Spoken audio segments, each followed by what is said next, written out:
What's up guys? Another day, another mini vlog. Hi mga B! It's me again, Chini! Ito nga pala yung karugtong ng vlog ko kahapon. May usapan nga pala kami ni Jazz na magkikita kami ngayon. Na-late nga kami sa pinagkasunduang oras. Pero di ko expect magkakasabay pa rin kami. Ay nako, parehas nga kaming init na init sa labas. Kaya ayun, bumili mo na siya ng prank. Nagstay nga lang kami ng 2 hours tapos umalis na rin kami. Pupunta nga pala kami ng SM Baliwag para magliwaliw. Hindi pa nga puno itong jeep na sinakyan namin. Kaya naman huminto muna dito sa may gawing Max. Naku, napakainit nga kaya parang nahihilo ako. After 30 minutes nga ay nandito na kami sa SM Baliwag. By the way mga B, nagbablog nga din pala si Jazz. Ito na din ang first collab namin dalawa. Hey, collab yarn? Oh, di mo kaya. May kakolab na si Chini Pie. Cheers! Pagkapasok nga namin dito sa SM, ay dumiretso na agad kami sa CR. Ay nako, basta may salamin, hindi pa pwedeng hindi magpa-cute. Katapos nga nun, nagpasama sa akin si Jazz na bumili kami dito sa Unisilver. Hindi naman sa nagpaparinig, pero baka naman Unisilver.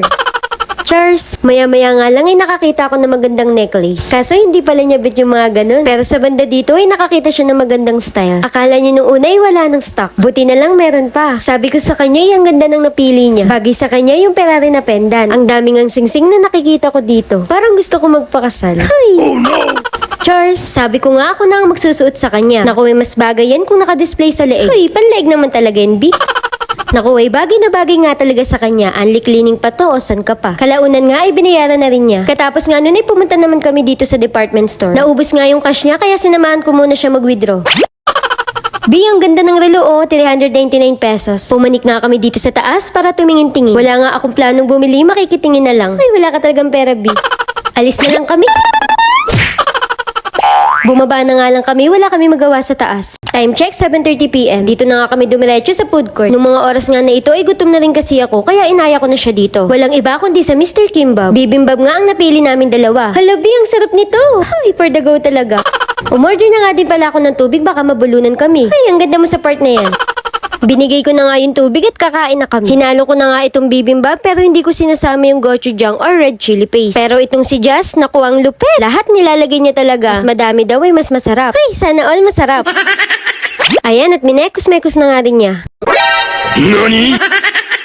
Kaya naman tara, kain po tayo. Grabe, wala nga kami talagang masabi kundi napaka-solid talaga at siguradong babalik-balikan. Naku, sana nga ay magkaroon na din ito sa SM Pulilan para naman malapit-lupit kami sa Kabiasnan.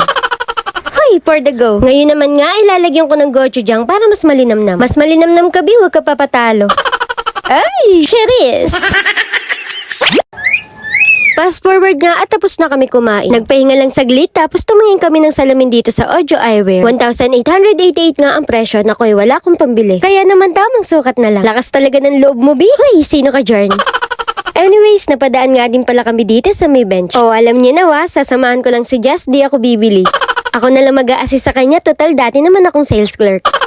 Ang pili talaga nitong kasama ko. Bibili nga pala siya dito at tinutulungan ko siya maghanap. Pansin ko nga ay bagay sa kanya to kaya inoffer ko sa kanya. Nagustuhan naman niya kaya lang sabi ng sales clerk ay wala nga raw stock. Sa banda nga dito ay nakakita ko ng t-shirt na naka-sale. 350 pesos na nga lang ito. Kaya naman ito na rin ang napili ni Jazz. Naghahanap pa nga siya ng jacket kaya naman naupo muna ako dito. Pagkalipas nga ang 30 minutes ayun nakapili na din naman siya. Lalo nga siyang pumuti sa kulay na ito. Katapos nga nun ay sinamahan ko naman siya magbayad. Pagkatapos nga namin magbayad ay nag-CR naman kami. Buti na lang dala ko yung disposable soap. Syempre, after mag-CR, dapat naguhugas ng kamay. Nagulat nga ako ay mabula din naman pala to kapag 4 na piraso. 10 pesos nga lang pala to, nasa yellow basket ko. Alright, tapos na nga kami at nagpasama nga ako kay Jess na bumili kami dito sa DQ. Namiss ko nga din kumain ito kaya bibili ako ng isa. Namimili na nga ako at yung Oreo ang napusuan ko. Huli ko nga ito natikman ay noong nakaraang taon pa. Madalang din kasi akong pumunta dito sa SM Baliwag. Mas madalas kasi ako sa SM Pulilan. Anyways, nakapagbayad na nga ako at agad naman din ako nasuklian. Customer Genie po, Oreo medium size. If you have a sister. Thank you po, have a nice day. Bago nga umuwi ay dumaan din muna ako sa bilihan ng vitamins. Bumili nga ako ng vitamin C 1000 ng Kirkland at vitamin E 400 iron ng Kirkland. Kaya naman nga ay nagpa-purpose din sila. Kaya naman nakakabili pa rin ako. At bago nga matapos ang video na to ay bibili na rin kami nitong potato corner. Anyway mga be, yun lang naman. Salamat sa panonood. Bye!